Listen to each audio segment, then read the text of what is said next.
আমেরিকাতে যারা PhD scholarship নিয়ে আসছে বা আসবে, এটা মাথায় রাখা ভালো যে আমাদের তো মুখ দেখে স্কলারশিপটা দেয় না।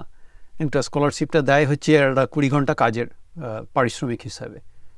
20 ঘন্টা বলে, কখনো কখনো 20 ঘন্টার বেশি কাজ করতে হয়। গ্রেডিং, ছেলেদের মেয়েদের টিউটরিংয়ের প্রশ্নের উত্তর করা, প্রক্টরিং করা। কারণ প্রফেসররা তো ওই 240 জন 250 জনের ক্লাসে ওরা লেকচার দিয়ে চলে যায়। বাকি যত চিপ লেবারগুলো আমাদের করতে হয়। আর ইউনিভার্সিটি ওদের থেকে অনেক কামায়, কারণ এখানে তো ফর প্রফিট ইউনিভার্সিটি। তো আমি যেটা আবিষ্কার করেছিলাম, আমি ক্যালকাটা ইউনিভার্সিটিতে পড়েছি, যদিও কেমিস্ট্রি অনার্স আমরা ইংরেজিতে পড়ি, কিন্তু আমি ফিজিক্যাল কেমিস্ট্রি পড়েছি পিসি রক্ষিত ব্যাচেলার্সের সময়। আর কুড়িয়ে বাড়িয়ে যা বই হয় আর কি। অর্গ্যানিক কেমিস্ট্রি পড়েছি আইএল ফিনার, পিটার সাইক্স মেকানিজমের বই, আর আইএল ফিনারের রেগুলার কেমিস্ট্রি বই। আর ফিজিক্যাল কেমিস্ট্রি তো মনে হয় অ্যাটকিন্স হচ্ছে আইআইটি বম্বেতে গিয়ে, তখন অ্যাটকিন্স দ্বারা। আর ইনঅর্গানিক কেমিস্ট্রি পড়তাম ওই আরএল দত্ত সম্ভবত, ইনঅর্গানিক কেমিস্ট্রি। আর ওই আরপি সরকার বলে একটা নতুন বই তখন আসছিল বাজারে, বেশ ভালো, খুব সুন্দর বই। নাহলে জেডিলি, হ্যাঁ, যেটা সবাই পড়ে। প্রবলেমটা হলো এদের বেশিরভাগই তো নন আমেরিকান অথর। তো আমি যখন এখানে এলাম টিচিং অ্যাসিস্ট্যান্ট হিসাবে, তখন আমি আবিষ্কার করলাম যে এইটা আমার অ্যাডভান্টেজ হবে যদি আমি স্টুডেন্টরা যে বই পড়ছে সেই বইটা আমি নিজে পড়ে নিই আগে। আমি জানি সাবজেক্টগুলো জানি, কিন্তু তাতে হয় কি ইংরাজি টার্মিনোলজিগুলো, যেটা আমি তো ইংলিশ মিডিয়ামে পড়িনি, এবং তাতে আমার ভীষণ উপকার হয়েছিল। ইনফ্যাক্ট আমার মনে আছে আমাদের যে টিচিং অ্যাসিস্ট্যান্ট কোঅর্ডিনেটর ছিলেন, হ্যাঁ, তো ওনাকে গিয়ে বললাম যে আপনার কাছে যদি একটা পুরনো এডিশন বই থাকে আমাকে একটু দেবেন। উনি খুব অবাক হয়ে গেলেন, মানে কেন? আল্লাহ, না, আমি তো মানে খুব সুবিধা, আমি তো মানে ইন্ডিয়া থেকে আসছি, আমরা তো বেশিরভাগই ব্রিটিশ অথরের বই পড়ি, তো আমেরিকান অথরের বই টইগুলো একটু কীরকম আর কি, মানে কেমিস্ট্রিটা জানি, এগুলো জেনে নিতে পারলে খুব ভালো হয়। তো খুব ছবি হয়ে গেলেন। আমাকে বলো, দাঁড়া শিওর, আমাকে থেকে কোনো দিন চায় না, সবাই ধরে নেয় যে কেমিস্ট্রি জানে, পড়িয়ে দেবে। বাট উনি খুব ইমপ্রেস হয়ে গেলেন। যাই হোক, তা আমি আমার দরকারে চেয়েছি আমি যে আমেরিকান স্টুডেন্টরা কীভাবে পড়ছে টড়ছে। অবশ্য আমার আর একটা ধান্দাও ছিল, সেটা আমি এক্ষুনি বলবো, একটু পরেই বলবো কেন ওটা উপকার দেবে আর কি, দুদিক দিয়ে। তো তারপরে হলো কি, উনি আমাকে ওরা র্যাকে গিয়ে থেকে পুরানো একটা এডিশন দিলেন, বললেন নতুন এডিশনটা তো আমি ব্যবহার করছি। তারপরে মনে হয় 2 সপ্তাহও যায়নি, 1.5 সপ্তাহ, মানে নেক্সট উইকে উনি আমাকে অফিসে একটা ইমেল করলেন, প্লিজ স্টপ বাই। আমি ভালো, আমি কিছু ছড়িয়েছি বই যায় টিচিং অ্যাসিস্ট্যান্ট করতে গিয়ে বললো, না তোমার জন্য আমি আর একটা বইয়ের অর্ডার করেছি, না নতুন বই। তো আমি ইনফ্যাক্ট আমি একটা মানে রেগুলার এডিশন বই পেয়ে গেলাম, সেটা আমি পড়তাম। আর আমি সুপার টিএ ছিলাম আর কি, মানে নতুন টিএতে ট্রেনিং করতাম। আমার অর্গ্যানিক কেমিস্ট্রিতে মাস্টার্স, তো তখন অর্গ্যানিক কেমিস্ট্রির ল্যাবে ওই 3টে করে টিএ থাকতো, নতুন টিএদের সঙ্গে আমাকে দেখিয়ে দিত, মানে ওদের যা দরকার পড়বে সেই সময়কালে ক্লাস চলাকালীন 2 ঘন্টা 2.5 ঘন্টা ল্যাব মনে হয় ছিল, 2 ঘন্টা 30 মিনিটে বা 2 ঘন্টা 50 মিনিটের ল্যাব। তো ওই ল্যাব চলাকালীন ওদের যা প্রশ্নের দরকার হবে তখন আমাকে দেবে। পরপর 4টে সেকশন থাকতো, section A, section B, section C, section D, 20টা করে স্টুডেন্ট। তো আমি ছিলাম সুপার টি, ওই 4জন টিয়ের জন্য আমার। তো যাই হোক, কারণ বিশ্বাস করতেন খুব আমাকে। তো আমি বইটা পুরো পরে ফেরত দিতে গেছি, বলে না দরকার নেই, রেখে দাও।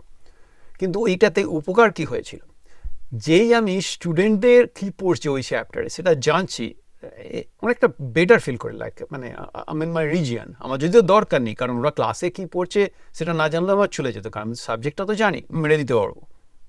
কিন্তু আর একটা হলো, এটা দেখেছি যে আমেরিকান অথর, মানে আমেরিকান ইংলিশ তো অনেকটাই সোজা ব্রিটিশ ইংলিশের থেকে, আর ওটা অনেক down to the earth explanation. আর যেটা আমার সুবিধা হয়েছে সেটা হচ্ছে আমি সাইড ইনকামের জন্য টিউটরিং করতাম। শুধু একটাই কন্ডিশন ছিল, যে আমার কাছে টিউটরিং পড়তে আসবে আমি কখনো বলতাম না যে পয়সা আমাকে দেবে, কারণ স্টুডেন্ট হিসাবে আমার তো সবসময় পকেটে জোর ছিল না। ফলে আমি ঠিক করেছিলাম পয়সার কথা বলবো না, আমি বলতাম তোমাদের যেটা রিজনেবল সেটা আমাকে দিও, আমার মুখের দিকে চেয়ে থাকতো। আবার তোমরা সবাইকে যেটা দাও আমাকে সেটা দিও। হ্যাঁ, তো পুরো পিএইচডি কেরিয়ারে আমার এখনো পর্যন্ত 2খানা মাত্র স্টুডেন্ট আছে, যে মানে 2বারই এরকম ইনসিডেন্ট হয়েছে যাদেরকে আমি পড়িয়েছি পয়সা দেয়নি। বাকি সবাই কিন্তু পয়সা দিত। ইনফ্যাক্ট বাকি যারা স্টুডেন্ট তারা বলে দিত আমাকে ঘন্টা পিছু $8 দেবে, ঘন্টা পিছু $10 দেবে। আমি কোনোদিন বলিনি। আমার মনে আছে একজন স্টুডেন্ট আমাকে ঘন্টা পিছু $25 করে দিচ্ছে। না করছো কি, তো অনেক টাকা, আমার দরকার নেই। আমাকে বললো যে আমার যদি ক্ষমতা থাকতো আপনাকে আরও বেশি দিতাম। না তা নয়, তাই মানে ওটা হচ্ছে আমার হাইস্ট। আর বেশিরভাগ স্টুডেন্ট ওই $10 কাছাকাছি দিত আর কি, মানে আমি 24 বছর আগের কথা বলছি, 2002। ওতে আমার ভালো সাইড চলে যেত।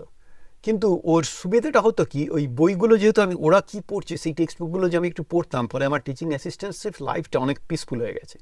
তো নতুন যারা আসছে আর কি তাদেরকে আমি এটা বলবো যে নাথিং গেট ওয়েস্টেড, আমেরিকান মানে এগুলো পড়ো। আর আমেরিকান সাথে কী বলবো, আমার ইংরাজি এমনি social vocabulary it's not that great. আমার সোশ্যাল ভোকাবুলারি অতটা ভালো না। কেমিস্ট্রি সায়েন্স আমি ইউনিভার্সিটিতে পড়াচ্ছি, নো প্রবলেম, ক্লাসে গিয়ে দাঁড়ালে নো প্রবলেম, চলে আসে মাসল মেমোরি। কিন্তু সোশ্যাল কনভারসেশনের সময় তখন তো এখানে তো আমি তো ইংলিশ মিডিয়ামে পড়িনি, প্লাস আমার সোশ্যাল ভোকাবুলারি ডিকশনারি অনেক কম আর কি। তো আমি করি কি, আমি বাচ্চাদের এখন যেহেতু আমার মানে 3টে বাচ্চা, হ্যাঁ, তো ওদের বইগুলো আমি পড়ি, মানে একটা 2nd গ্রেড আর একটা 5th গ্রেড, আর বড় মেয়ে 7ম শ্রেণী, 5ম শ্রেণী আর 2য় শ্রেণী। আমি ওদের বইপত্রগুলো পড়ি, মাঝে মাঝে পড়ি, এমনি দরকার লাগে না, কিন্তু ওই যে বড় মেয়েটাকে পড়াতে হয় একটু, কিন্তু বাকিদের তো পড়াতে হয় না, কিন্তু তাও আমি ওদের বইগুলো পড়ি কারণ কি, ওই মানে অনেক কিছু জানাটা না যায় আর কি, বাচ্চাদের বইটাই তো, আর খুব সহজ ব্যাপার। তো আমার আশা করি তাতে আমার ইংরাজিটা একটু ইম্প্রুভ হয়ে যাবে। 10 বছর পরে যখন পাখি উড়ে যাবে, আমার ছোটোটা যখন 18 হয়ে যাবে, এখানে তো আর কেউ থাকে না বেল দেওয়া ছাড়া, তখন আমার মনে হয় ইনডাইরেক্টলি এই যে বাচ্চাদের বইগুলো আমি পড়ছি, এইগুলো হয়তো আমার ইংরাজিটা একটু বেটার করে দেবে, রাইট? তো কারণ আমার মনে হয়েছে আমার কেমিস্ট্রি খুব বেশি হয়তো শিখিনি নতুন কিছু, কিন্তু কিভাবে আমেরিকান অথররা প্রেজেন্ট করে ওইটুকুনি এক্সট্রা এফোর্ট আমাকে দুভাবে পে করেছিল। নাম্বার 1, আমি ক্লাসে টিচিং অ্যাসিস্ট্যান্ট হিসাবে অনেক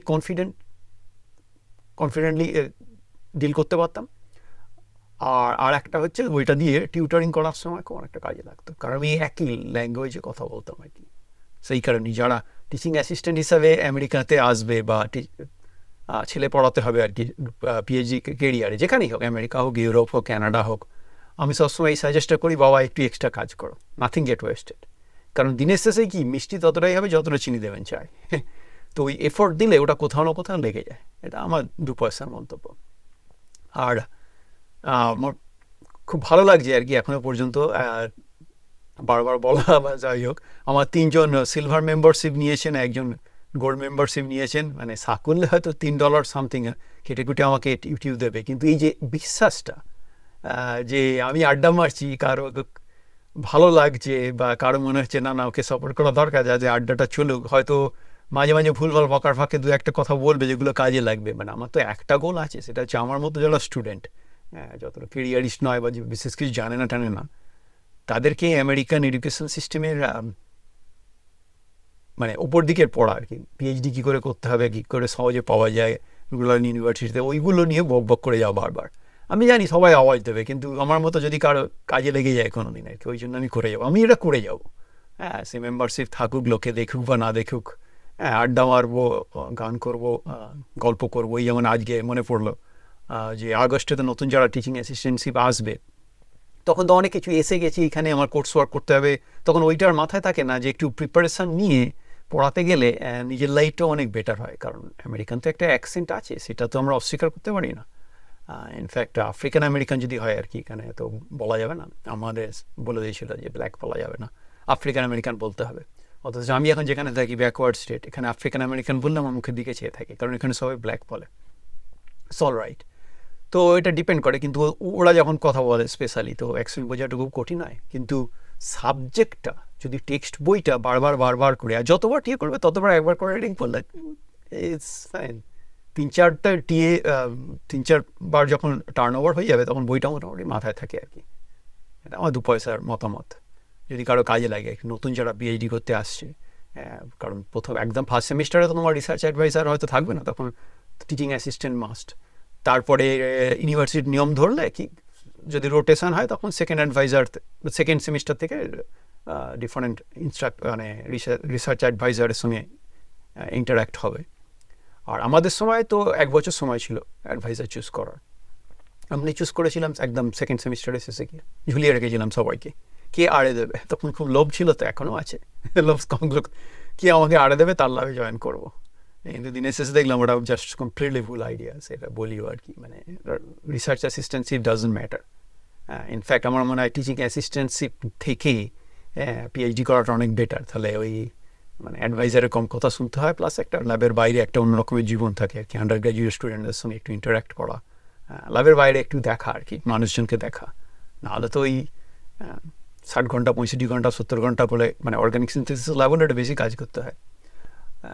40 ঘন্টা কাজ করে পিএইচডি তো সহজে হয় না, 50 ঘন্টা অ্যাটলিস্ট কাজ করতে হবে রিসার্চ আর মানে টিচিং অ্যাসিস্ট্যান্সি মিলে, তাহলে সময় পিএইচডি হয়ে যাবে ঠিক স্কলারশিপের মধ্যেই। ঠিক আছে, আজকে মনে হলো আবার যাদের ভালো লাগবে কিছু মাথায় এলে আবার শেয়ার করবো। ভালো থাকবেন সবাই।